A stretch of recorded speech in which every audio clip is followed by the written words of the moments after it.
Mr. Speaker, we acknowledge the fact that it's going to be difficult to live in a different country. It's going to be difficult for this person to actually integrate in that society and make a life for themselves, no matter what they choose.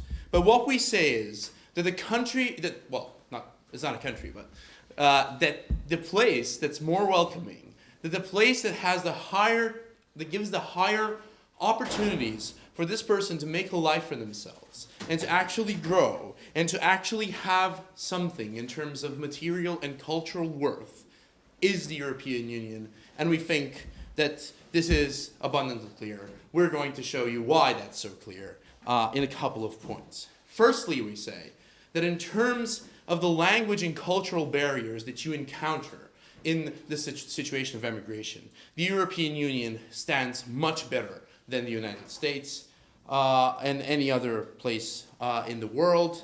We also say that on terms of education, you have much greater opportunities in the EU to actually further your education, to actually get an education that will empower you to have a proper job and to work in the field that you most prefer. We also say that in terms of public services, in terms of those things that make our lives easier, things like healthcare, things like transportation, you have a much easier life living in the EU, and you get by with much less money, especially, and this is especially relevant, we think, for someone starting off in the country. Then we say there was also on the level of having your civil rights respected. We say that's also on the plus side in the EU. And we think, again, this is especially relevant for someone that's going to be subject to some sort of discrimination within society, that's going to be subject for some sort of skepticism towards the members of mainstream society. We think that that's abundantly important. And then lastly, we also say that political participation, the possibility for someone that is new, for the possibility for someone that is an underdog, for someone that is part of a minority, to actually get involved in politics and make a difference, is much greater in the diverse EU political environment. Okay, let's get started on language and cultural barriers.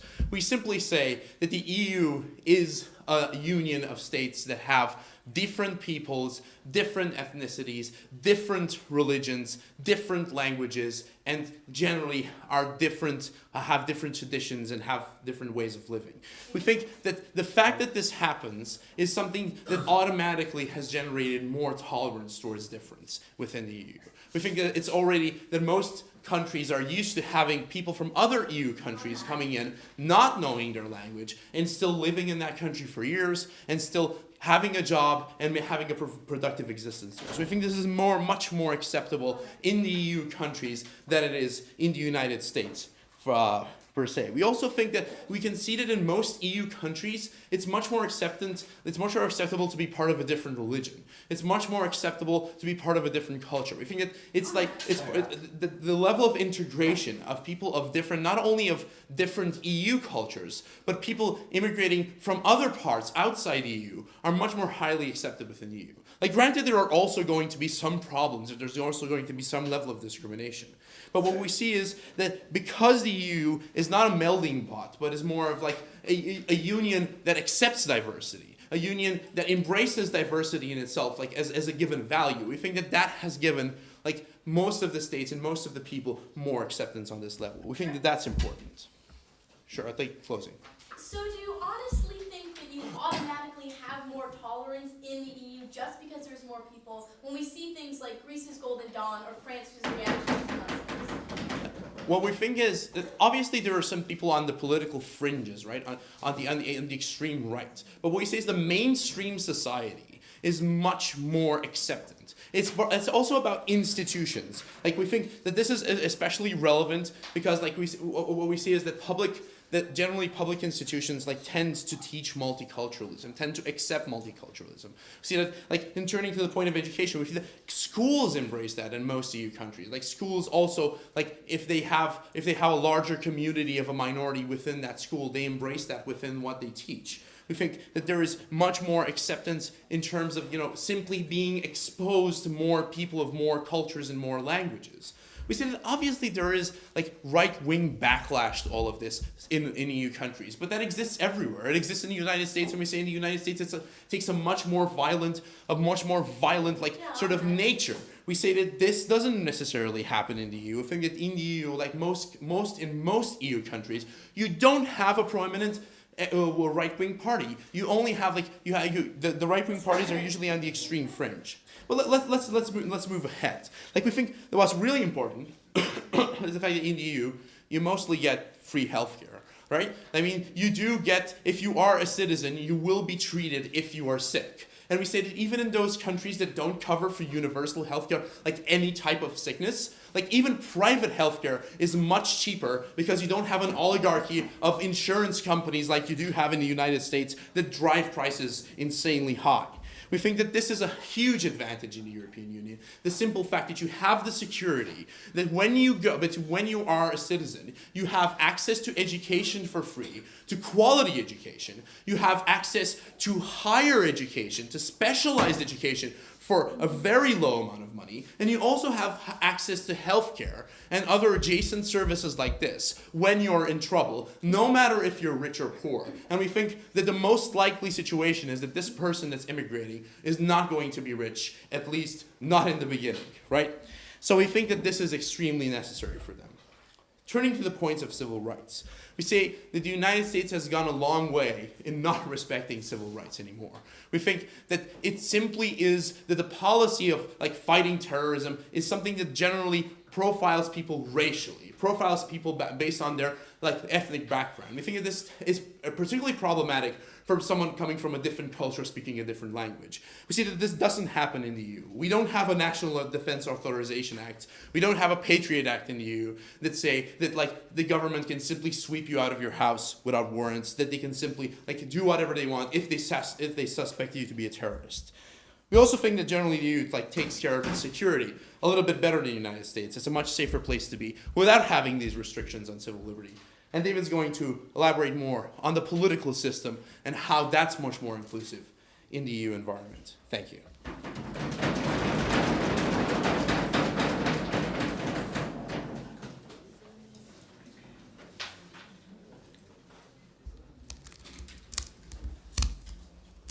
Thank you very much for that speech. And I'd like to call upon the first speaker for the opposition.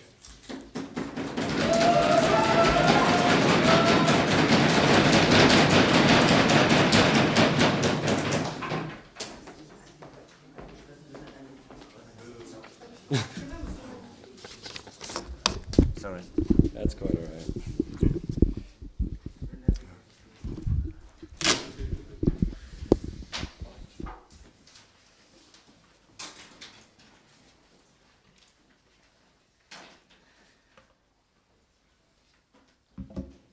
Good?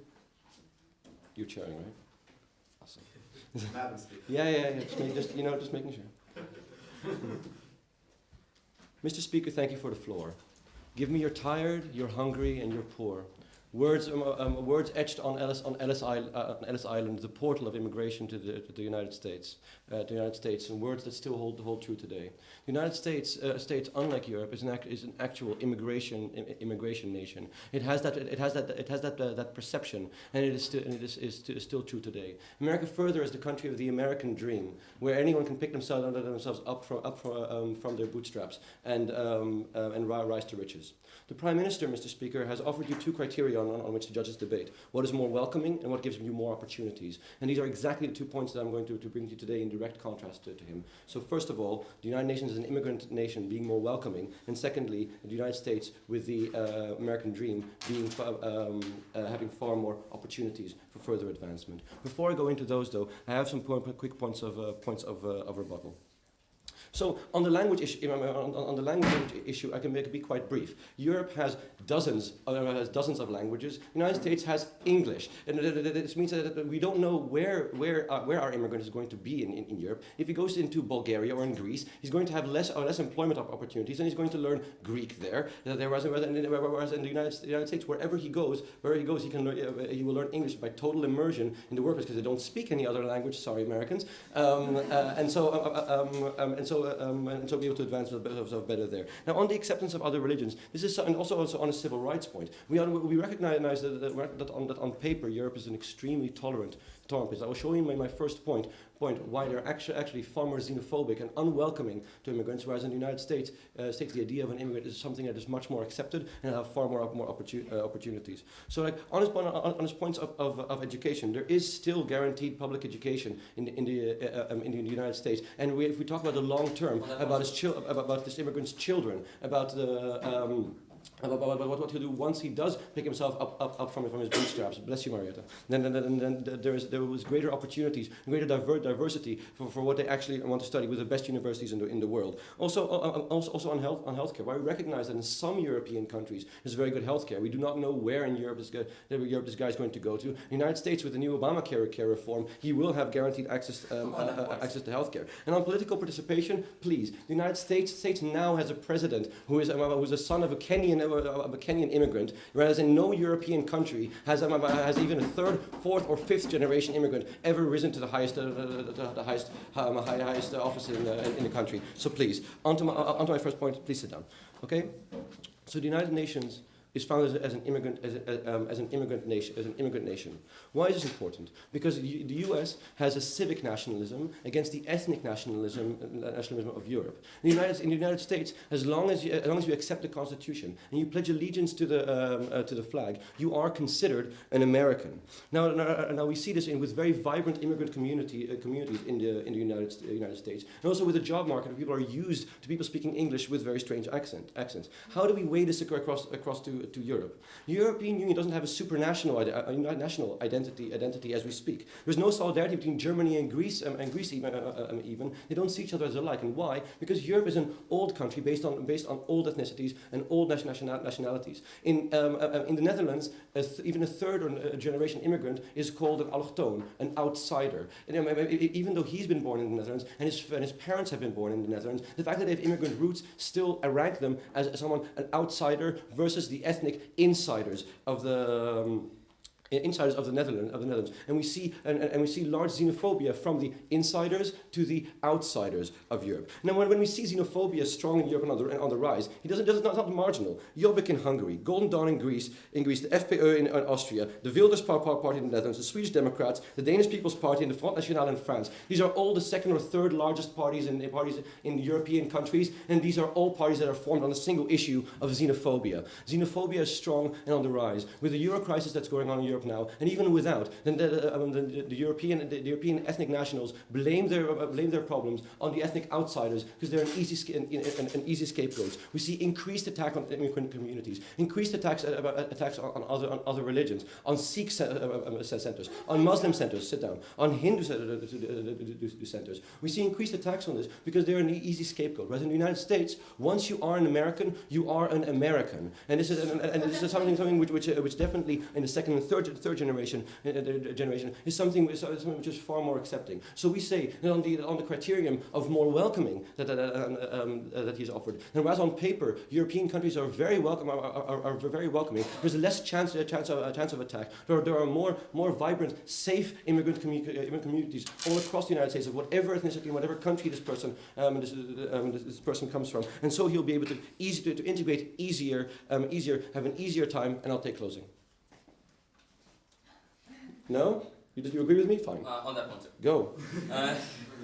Sir, so on the point of this ethnic minority, we understand that the mainstream party, the Republican Tea Party movement, is the racist party. Please sit down. First of all, the Tea Party is not the mainstream party. We agree that it has a lot of influence on the Republican Party, but it's the influence of the Tea Party that has made sure that the United States, that the Republican Party will stay in the political wilderness for the next 12 years, as they distancing themselves more from the political middle. We see now another term for Obama, who's friendly to immigrants, wants to do immigration, wants to carry forward immigration reform, and we see the very strong likelihood for Hillary Clinton winning the next elections and carrying through these things. Onto my second point.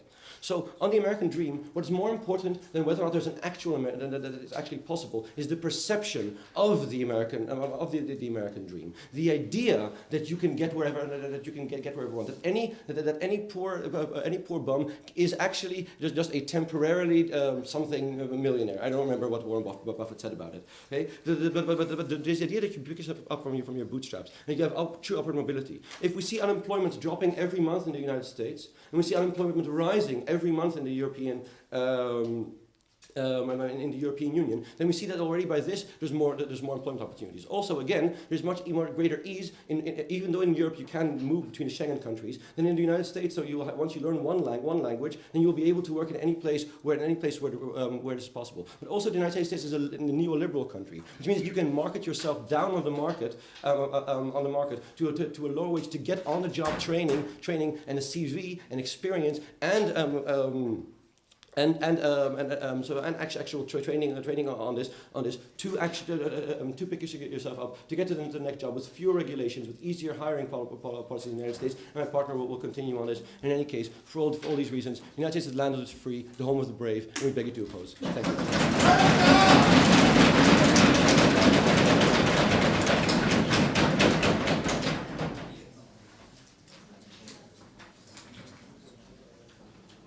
Thank you very much for that speech. I'd like to call upon the second speaker to hold the government.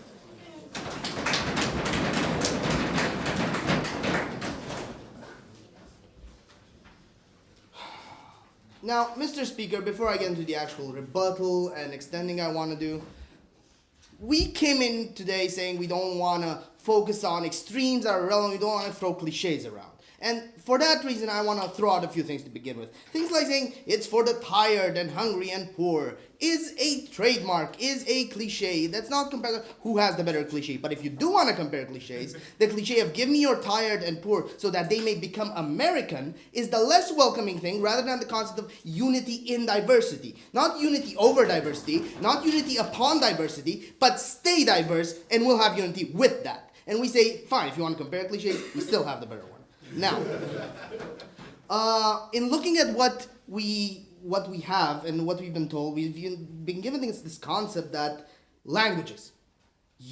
There's one language that works in all of the country in one place, there's different languages in the other one. That's fine because you're going to settle. The typical life of the European is not a cross-country adventure of working a different year in a different country. We say that once you do get settled in a country and decide to have a life there, we're saying that the pattern in which you integrate is much quicker, that people are much more understanding of the concept that you're still learning the language of the place you've come to, unlike America. And we're saying that this is something that Europe has had literally hundreds of years of training in, of knowing that immigrants will come in and that they will have a period to adjustment.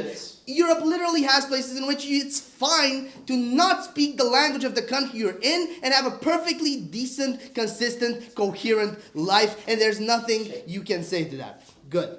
Now, this concept of that there's guaranteed public education. Look, the education you have access to as a poor person and how far that truly gets you ahead in actually achieving a true actualization of what you can pursue in life is quite simply different. The guaranteed public education you have in the US is a tokenistic, fine here community, go for it, you have a diploma, while in Europe, the typical poor person that is struggling to get through college actually gets something they can use later on. And this comparison is evidenced by actual studies that show the readiness for the job market, the formation of an actual individual capable of engaging with the job market is clearly different in this public education sector. And to talk of private education, there's actual private education that you can go to in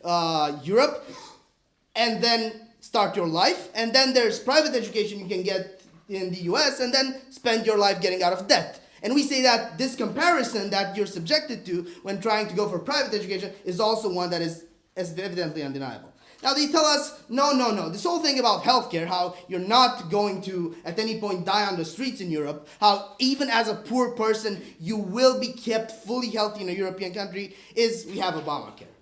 How's that working out? Is that working out?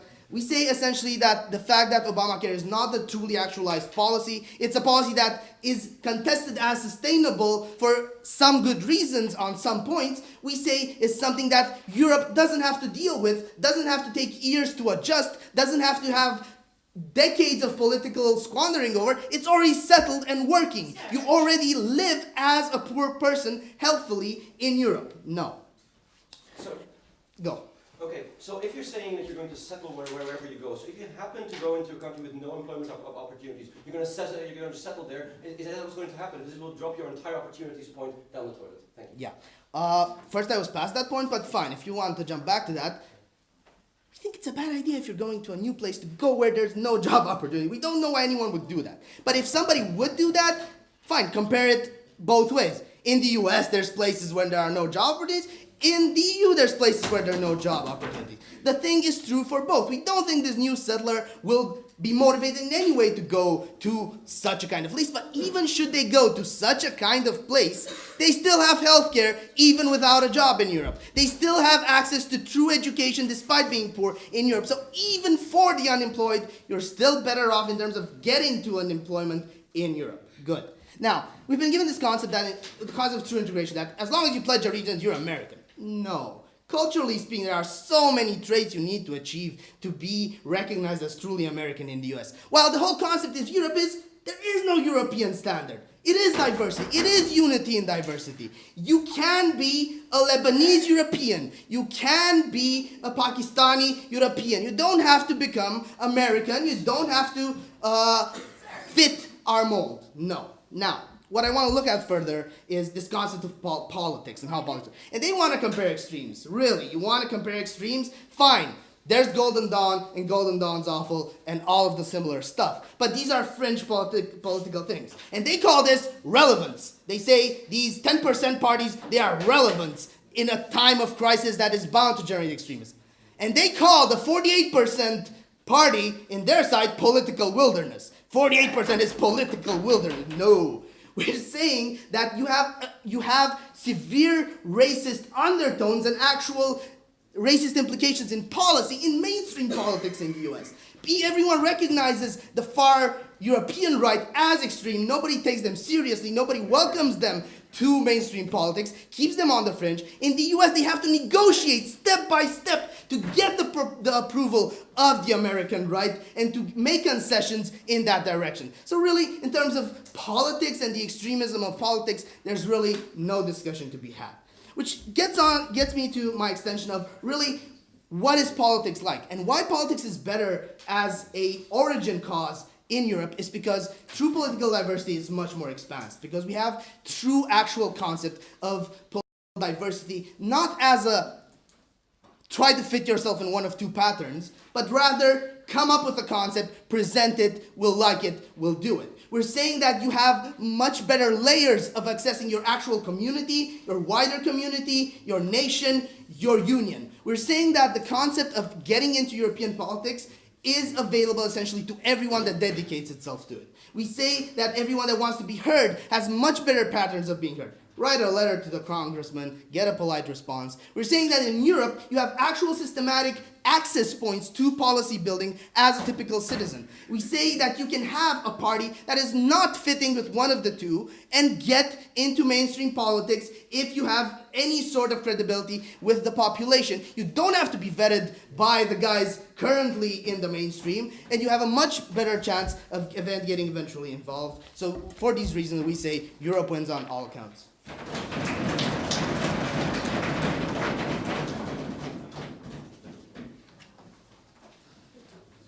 Thank you very much for that speech. I'd like to call upon the second speaker for the opposition.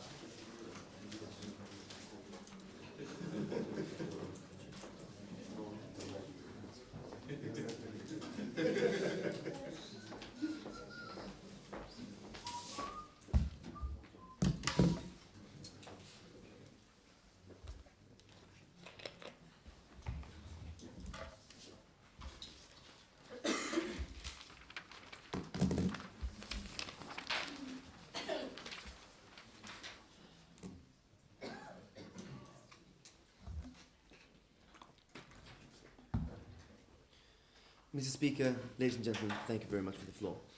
Now, the second speaker for government spent his entire speech based on rebuttaling alone, which I agree was kind of needed because his speech was amazing. But pretty much after his speech, the only legs that they are left standing on are education and healthcare, which we agree might be slightly better in Europe as an immigrant, but those are outweighed on the other things that we have brought you and that I will continue to bring you. So what we're saying is that we're breeding them on their original criteria that they set up. Basically, where is the most welcoming? And secondly, where do you have most opportunity? Basically, what I'm going to bring you today is I'm firstly going to bring you an analysis of where in Europe you'll end up and what are the different problems there that will hold you back. And my second point is opportunities abound in the nation of America. Okay, but before that, I have a few points of rebuttal. Now, I think you misunderstood the motion of it because it actually says that you don't really know where you go and you don't have a choice where in Europe you'll go. So you might very well end up in a country in Europe, an unnamed country in Europe with very, very high unemployment, as we see in 70% of the union. Secondly, we say that there's no unity in diversity, as you say. We see that European multiculturalism has actually led to a segregation of society in which there's no compassion between new immigrants and the people who have been around for a longer time, leading to more frictions within society, which I'll get into later. Then we get this, that there's not jobs everywhere you go in Europe. So when you get to a country with no jobs and you only learn that national language, which I'll show you soon, it's even less likely to happen because you can't get a job. It's harder for you to move to another country if you have that opportunity. Whereas in the US, if you get a job, which I'll show you is easier, it's easier to learn English, and with that English you can actually basically go wherever you want in the US afterwards, and most of Europe and the world if you so wish. Then it goes well, there's no European culture. You can be a Pakistani European, you can be a Lebanese European. What we say is no, there's no European culture, but there's national countries in each of the European nations, and Alon deeply analyzes when they only engage in it in terms of assertions. And I'm going to get into that in my point as well. Okay, no thank you. So to my first point, where in Europe you go and what will be the different problems when you get this. And I'm going to get this based on three groups of countries. The poor economies, the middle economies, and what I like to call hitting the jackpot. Okay, so let's say that you end up in one of the poorer economies of Europe, and I don't mean to offend anyone here, but this is pretty much the case. If you end up in Greece, Romania, Hungary, Italy, or Spain, weak economies in Europe, firstly, you're going to face extremely high unemployment. The people who have been established there, who have education, who know the language, can't get a job there. Sure. And we also see in these countries, because of this, there's an extreme fear of the others, leading to not just racist policies on the fringes, as they say. We see in Greece, we have Golden Dawn gangs roaming the street, beating up immigrants to make them leave the country, even though they've been there for 2 generations. So we see that these are not fringe issues. These are things happening every day. We see in Hungary, Jobbik supporters going out there throwing acid at refugee camps. We see that this violence against immigrants is loud, it's ever present, and it's not something we can just brush aside with saying this is something that's happening on the fringes, because this is something that's happening everywhere, and this is something that's happening every day. Furthermore, among the social benefits that they bring up, the education, the healthcare, the welfare, these are things that these nations, due to austerity packages that they've had to adopt, have actually been forced to cut down on. So if you end up on one of these countries, which is basically 1/3 of the union, let's say, you're not likely to end up in a better situation when it comes to these issues that are the one leg you have left standing on than you would if you went to the US. No, thank you. Now let's say that we go to a middle economy instead, like UK, France, Belgium. Now we see that these countries have been shown. There was a survey recently in the UK. And showing that the country is ridiculously racist. Among 30% of the population holds very, very racist views. And we see that this is very problematic. We see that the National Party there is also getting strongly voted. So the Front National in France are getting more and more votes. They became the second biggest party in the runoff. Went into the runoff for president. Why so? No, thank you. We see that France deports Roma and have ever more violence between different ethnic groups in the country. And if we just look at Belgium, we just see a complete and utter social collapse of the government. They can't even form. They didn't have a government for a year and a half. They don't really get that much done. I'm sorry. Okay, no. Now then we look at what happens when you hit the jackpot, as I like to call it. And this is kind of egoistic of me, because I'm talking about countries like Sweden, Denmark, Finland, Austria, the Netherlands. countries with like really good social welfare system where like life is kind of easy. I'm an idiot for leaving there. Now, what we see in these countries that they actually have severe racism growing. We see the second biggest party in Denmark is the People's Party, which have an extreme purely xenophobic basis. In Sweden, we had shootings of immigrants just a year ago. We see extreme violence between this. But what's even more problem here is that the problems that you get through the good benefits you get there. You get into what's known as the welfare trap. Now what we see here is that you get into a welfare system where it's harder to get it. It's hard for you because it's hard for you to get a job, which I'll get into soon. When you get into a system where you're under welfare, you don't get into the job market, which makes it harder for you to learn the language. Which makes it harder for you to integrate. You stay standing. Which makes it harder for you to integrate. It's really harder for you to get that first job. So you get stuck basically living on welfare. Which even if you were to have children, you end up in a worse position. And still in a worse position, and end up in permanent outsidership. Yes, quickly, thanks. Chinese and Arab immigrants that have come to Europe have gone to all layers of European society on their first generation. In the American ghettos, you have the same families that were there 5 generations ago. So we see that in Europe, as I said, you have Chinese and Arab immigrants, or maybe Arab immigrants, actually being shot in the streets, having acid thrown at them. We see that this is slightly worse. We also see a way smaller representation within both local and national government of immigrants. We see less political participation of immigrants. And yes, we also see that in America, you have extremely rich Arabs and Chinese people. You see that the universities are stacked with Asian students. We see that this is not a problem in America. While it might be true in the EU, it's still true in the US. Okay, opportunities abound in America. Now, how do you establish yourself in the US? Basically, the hard thing in the US is to get citizenship and a work visa. But once you have it, it's easier to get a job. Because in the EU, it's hard to get a job because you can't market yourself under the standard wage. Because it's set by unions-based wage, and you're not allowed to work for less.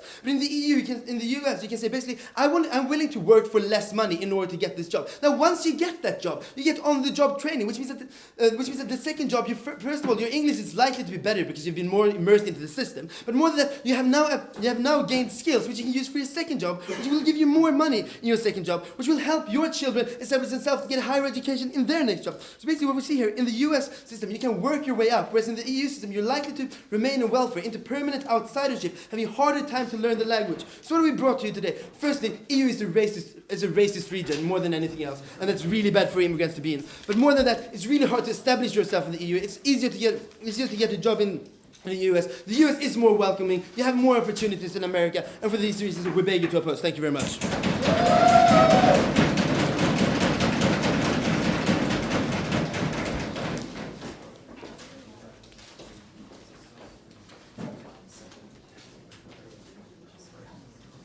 Thank you very much for that speech, and I'll call upon the third speaker for the government.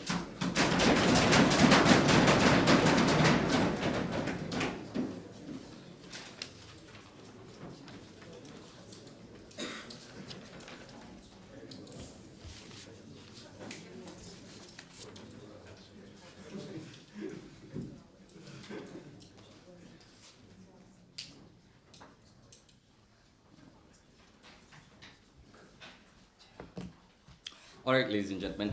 First of all, I will divide my speech into 4 main issues. The first issue, we'll be talking about how polarized or welcoming the European communities as opposed to the US. This will largely rebut their case, but also it will be much more fact-based, and that is like a general theme in our extension. We're trying to ground this debate in the real world, tell you more about the facts and tell you more about the kinds of communities these people are likely to get in. Secondly, we'll talk about economy and where you're likely to get better economic opportunities. Thirdly, we'll talk about civil rights, which luckily for us, opening up decided to, on some hand, though they did talk about it, maybe give it to us a little bit. And fourthly, we'll talk about this idea of there being greater communities of different regions in Europe in which this person is likely to end up in. Now let's start off straight ahead with the polarization point, ladies and gentlemen. Just because the Statue of Liberty says give me your poor and give me your homeless does not change the fact, ladies and gentlemen, that America remains the one country in the world in which you still have very, very simple problems that you can't even begin to imagine in Europe, like people protesting against a mosque being built on the ground zero site, ladies and gentlemen. Pure and extreme common idea. Yes, sir. Considering the extreme amounts of xenophobia that we see in Europe with protests against mosques as well, how do you expect to get your first job? No, ladies and gentlemen, we do not have any sort of an instance in Europe in which people object on a center of a religious site being built on purely on grounds which are simply like, oh, these are the same people who did 9/11, ladies and gentlemen. You also have instances of like churches in America which regularly celebrate Quran burning ceremonies, ladies and gentlemen. You have the famous church of whose name I forgot, which has the the God hates fags slogan, ladies and gentlemen. This person may very well be gay if we believe the statistics that 10% of the world's population is gay, then the whole God-hating fags churches are going to get on him, ladies and gentlemen. He might end up in places like the Bible Belt in America, ladies and gentlemen, which is as racist a part of the world as you can be in. Secondly, ladies and gentlemen, the point of like welcoming immigrants. We see that in America, in Europe, you have like anti-immigrants party like the BNP, which are yes on the political fringe. Even when the Oxford Union invites the BNP, you have protests all across the university because they don't like the BNP. In America, such parties are like the Tea Party movement, ladies and gentlemen, who want to do something about the immigrants stealing the jobs about Mexicans stealing jobs in America, ladies and gentlemen. You have them talking about greater border control and talking about going after these people. So clearly we see that on the issue of who is more welcoming, it is clearly Europe. Secondly, ladies and gentlemen, the point about economics and practical benefits he's likely to get. First point, healthcare. Even in Greece, ladies and gentlemen, a person can go in, and I talked to someone from Greece here and he can vouch for this, and get basic healthcare treatment, even though the economy is probably the worst in Europe. In America, Obamacare, which they want to promote so much, only is in two categories. Well, Medicaid, which is for disabled people, and Medicare, which is for old people. So the vast majority of people, 40 million people in America, still have no health coverage whatsoever. On points of education, you have extremely racist educational institutions, schools in America, in which when a lot of schools, in order to qualify for state funding, they have to preach abstinence only in their sex ed classes, and that is something we believe is legislative intent, showing that which is racism coming from top down, ladies and gentlemen. Legislative intent showing racism. They talked about higher education and how these people can get in the best universities in the world, ladies and gentlemen. If you want to get in any of these American universities, the average tuition fee ranges from $35,000 a year to $55,000 a year, ladies and gentlemen. Where in Europe, you can, in most countries, either get free university education or get interest-free loans from the government, ladies and gentlemen. We talked about the economy. They have forgotten perhaps that America is still trying to raise its debt ceiling for the third time because their economy is still collapsing. And even if you have 15 million Americans not knowing where their next meal is coming from, ladies and gentlemen, even in the worst places in Europe, where the economy is not on an upward trend, ladies and gentlemen, we see that the situation is much, much better. Now let's talk about civil rights.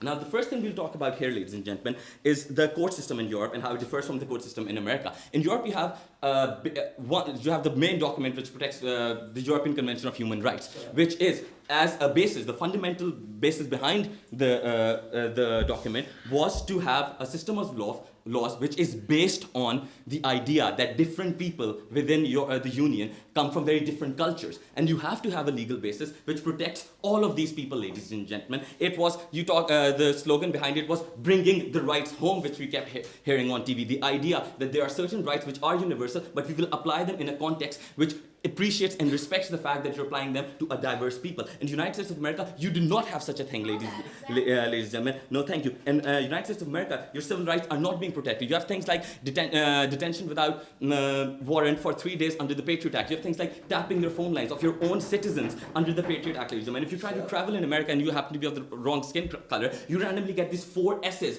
painted on your ticket and you get selected for random searches. That, ladies and gentlemen, is something we believe is not in line with civil liberties, ladies and gentlemen. America practices extraordinary rendition in which they send their own citizens out to foreign countries to get tortured. That is something, ladies and gentlemen, which we believe shows exactly how messed up the system is. Thirdly, the prison system in America, ladies and gentlemen, we understand. Firstly, a huge majority of the prison system, I think something like 30 or 40% of them, prisoners happen to be from ethnic minorities. We understand that this person is much more likely to end up in trouble if he's in the United States of America, ladies and gentlemen. He's much more likely to get in the prison system. And if he does get into the prison system, ladies and gentlemen, in America the prison system is famously based on the principles of retribution, whereas in Europe it's based much more on the principles of rehabilitation. You have recidivism rate of 40% in America, ladies and gentlemen, whereas in countries like Norway it's less than 10%. So you have the idea that once this person gets gets in the bad crowd, which immigrants are likely to get into, he will never come back, ladies and gentlemen. He will be in this perpetual cycle of poverty and misery. And that is what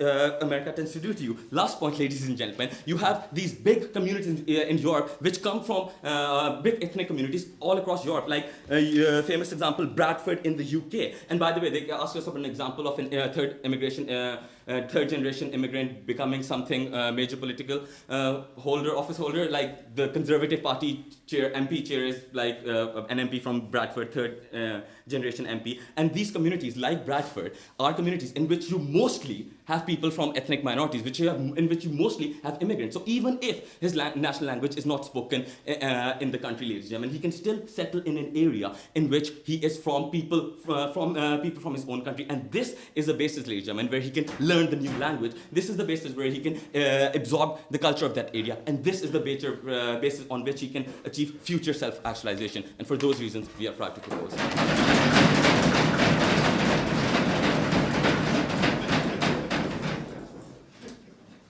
Thank you very much for that speech. I'd like to call upon the third speaker for the opposition.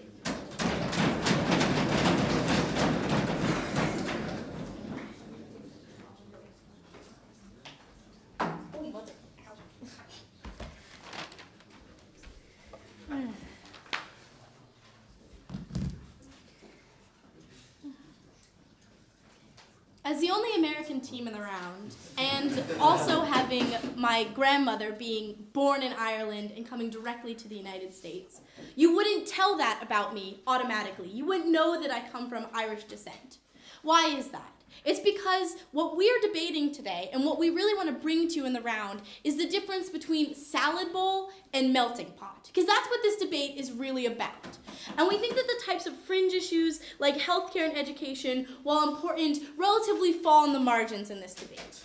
What I'm going to explain to you in my extension is the long-term trajectory of this, trajectory of like your life, and most likely, I know it's like an open individual, so maybe not your children matter, but we think you'll probably have kids, so you probably want them to have a good life too, or your family if they come over. So I'm going to talk about social mobility, and why in particular the loss of things like cultural heritage don't outweigh the things like stability and long-term integration, why we think it's in fact better on our side of the house. Before I do that, I have a couple points of rebuttal.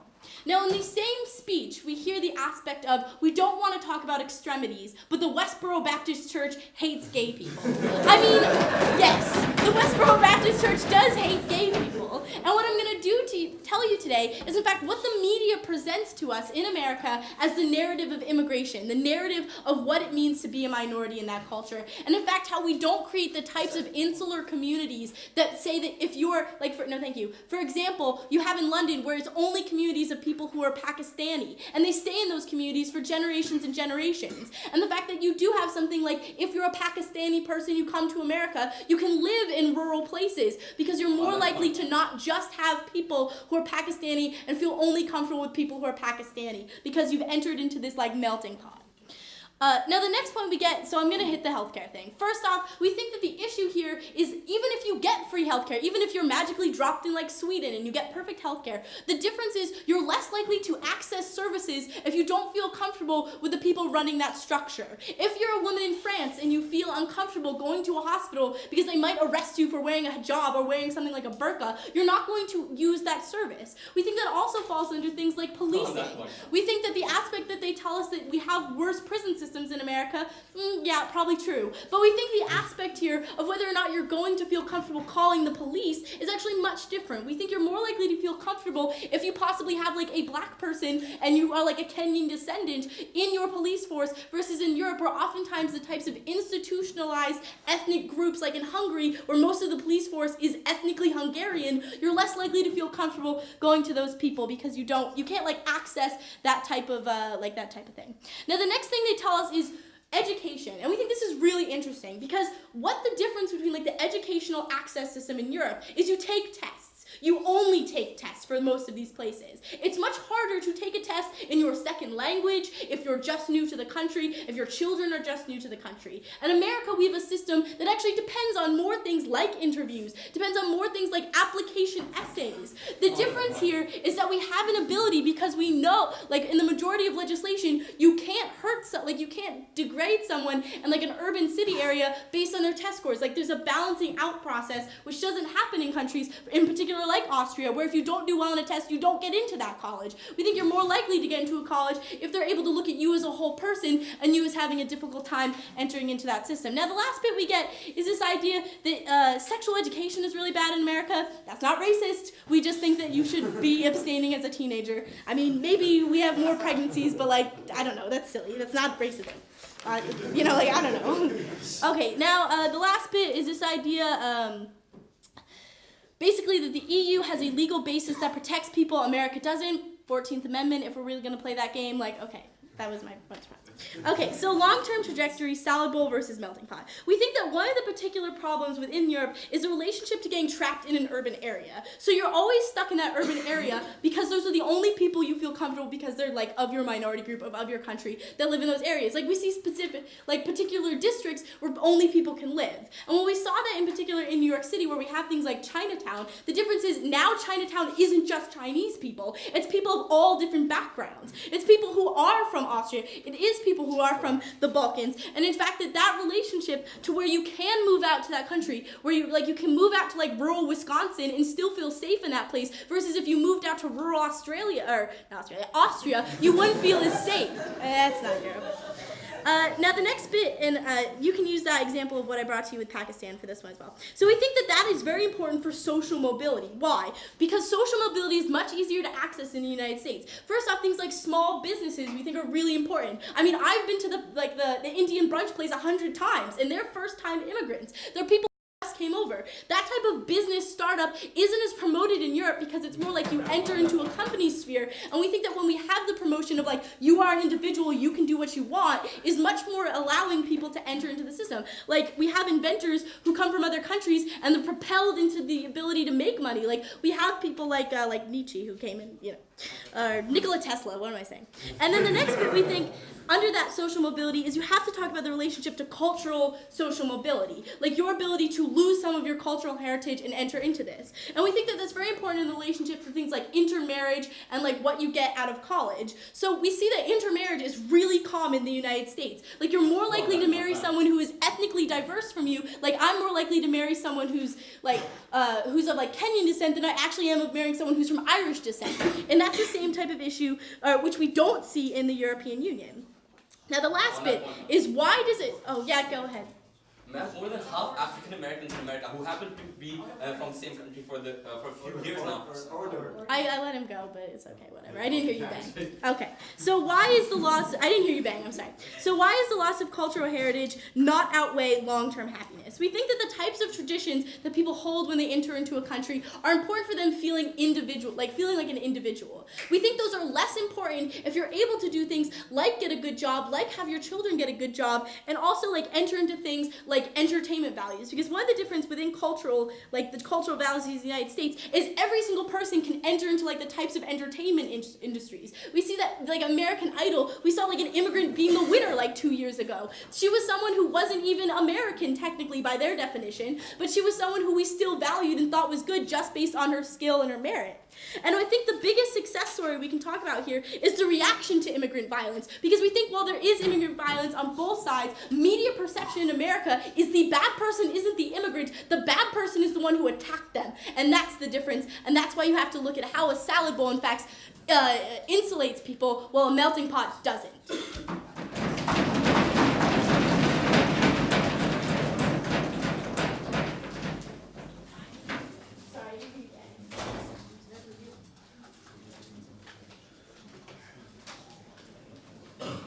Thank you very much for that speech. I'd like to call upon the final speaker for the campaign.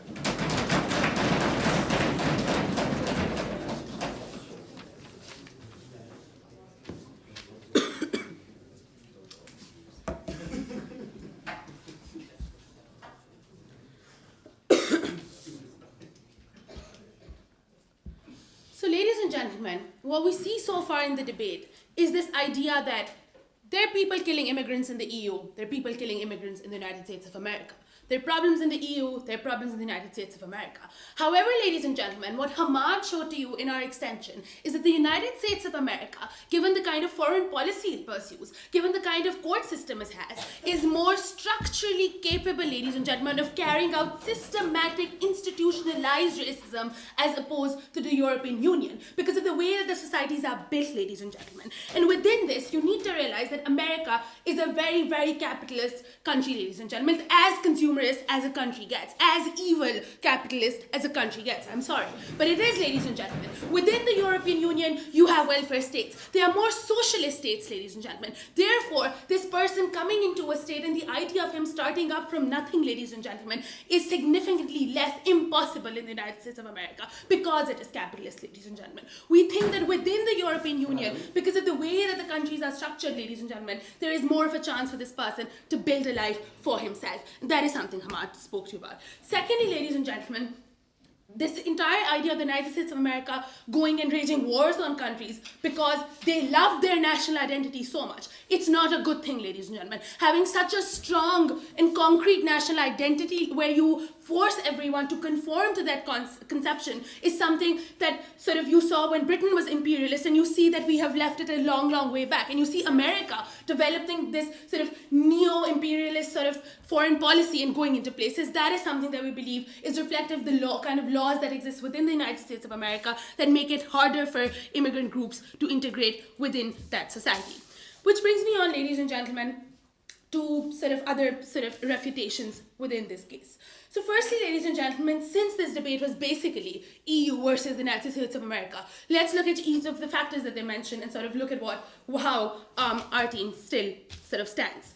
Firstly, ladies and gentlemen, Hamad spoke to you about how within the court system you have the ECHR, after which, years and years ago, ladies and gentlemen, each and every judge within the court system in the European Union was trained to not be racist. Was trained, ladies and gentlemen, they were trained to not use language that was racist, potentially offensive, to not judge people based on their appearance. That is something, the sort of training that you receive, ladies and gentlemen. In America, after 9/11, however, ladies and gentlemen, you see an exhalation of sort of people just put into prison because of the fact that they have beards or they look very Muslim, ladies and gentlemen. Hamad would have been in prison in the United States of America, for Christ's sake.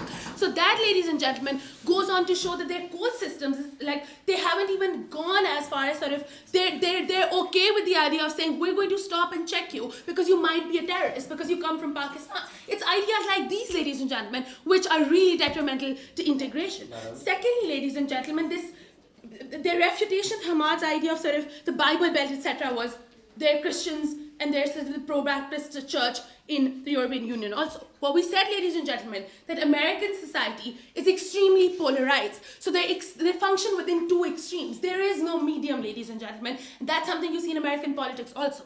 When Mitt Romney, no thank you. When Mitt Romney says that he'll be uncomfortable if an atheist is leading the United States of America, and you see half the population of the country supporting this man, you see, ladies and gentlemen, that these sort of ideas are something that are more sort of reflective of majority opinion within America. So the Bible Belt, ladies and gentlemen, which people are often very pro-Republican, the Republican Party, ladies and gentlemen, constitutes 40% of public opinion. The BNP, parties like the BNP, however, ladies and gentlemen, reflect a significantly less sort of minority of public opinion within sort of England and such parties in the European Union.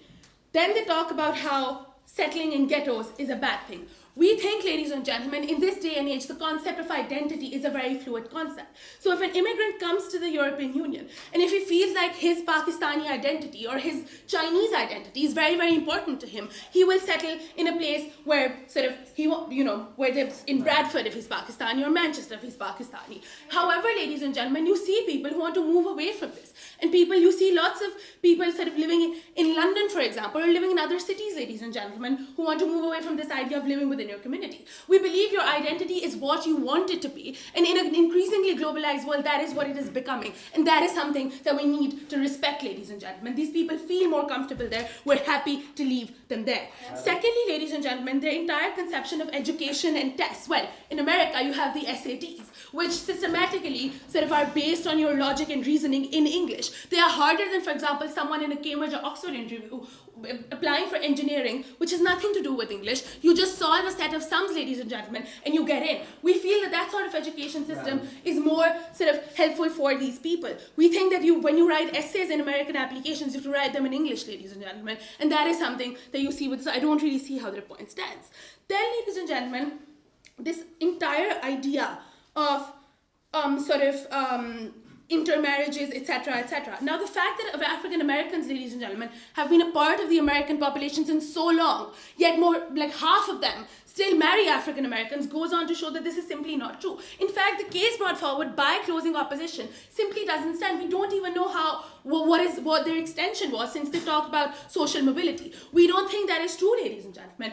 To the United States of America, because of the kind of country it is, the kind of immigrants who went there are people who already have a lot of capital. They have a lot of capital to start business. Where in the Windrush that occurred in Britain, for example, in the 1960s, ladies and gentlemen, you saw workers coming in from these places, which also explains why Pakistanis who live in Britain are weirder than Pakistanis who live in the United States of America, but that's besides the point, ladies and gentlemen. The point is, ladies and gentlemen, that the kind of immigrants that America attracts are people who already have money to set up. Therefore, them doing well in America is not great because they already had that money. You had factory workers coming to the United States of America, and you see increasingly sort of British Pakistanis becoming doctors, lawyers, professionals, bankers, consultants. That's something that goes on to show that there is more social mobility within the United Kingdom. Then, ladies and gentlemen, we believe political involvement, generally the way that politics is structured in the European Union, is greater. So recently, when you had the MP of Oxford saying that she might vote against the sort of gay legislation bill in Parliament, you had students sending a petition, and she changed her opinion. She changed her vote in Parliament, ladies and gentlemen. That goes on to show that we are not alienated from the political system, and we believe that that is increasingly greater in a place like the United States of America. At the end of the day, ladies and gentlemen, we've shown to you that systematically the United States of America is a bad place to go for this immigrant, simply because of the fact, ladies and gentlemen, that he will not settle, that he will not feel comfortable. And I think a large portion of Abad's case still stands unrefuted. We're very proud to propose.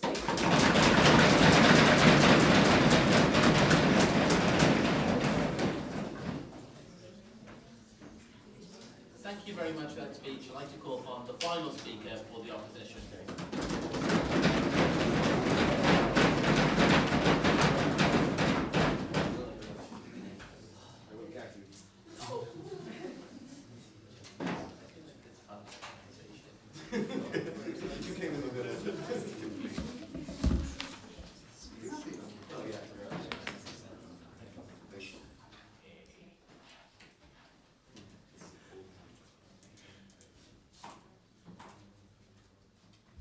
What makes me American isn't the fact that I speak English. It's not the fact that I have ancestors from Norway.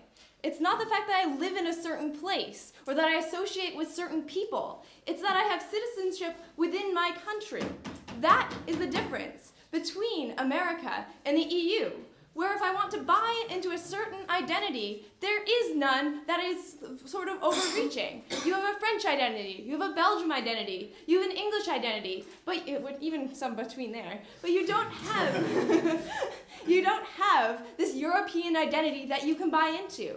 And apparently they missed our extension, but I'll make sure and flag it for you right now. And our extension was that this cultural cohesion and ability to buy into this identity is so important to the social mobility that Becca was talking about, that if you don't have this, the awesome structural things like the socialists they talk about on their house, you're not going to be able to buy into. You're not going to feel comfortable to buy into, and you don't get their benefits on their side of the house.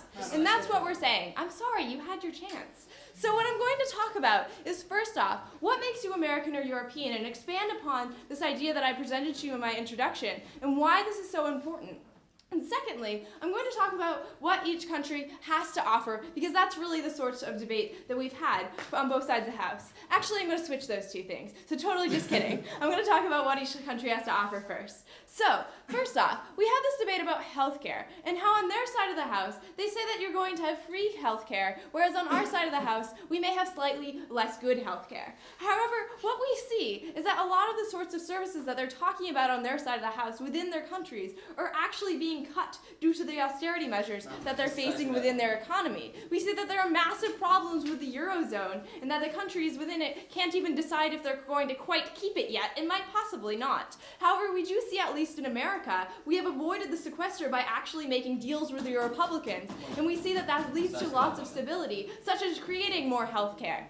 The next thing that they talk about is the sorts of structures we hear specifically from second government, and how there are these systems in which discrimination is much more likely to happen in the US. And they talk specifically about prisons. However, if any of you were at Berlin Worlds this year, you saw that in Germany there was racial profiling by a police officer to a South African debater. So we see that you are just as likely, if you're a minority group, to be thrown in prison, case in point Worlds. So we see that's really problematic on their side of the house as well, where at least, as Becca brought to you, you're more likely to feel comfortable if you have a diverse police force than if you have one that is all of the ethnic majority or the insiders within the country you magically accidentally end up in. Because we think that's also really important, is you're not always, we don't know where you're going to end up. So at least with America you have consistency, whereas on their side of the house, you're like, well, hopefully you'll end up in Sweden. Well, no. Well, we hope you'll end up in America, where at least you'll have more of an idea of what you're going to get in the bargain.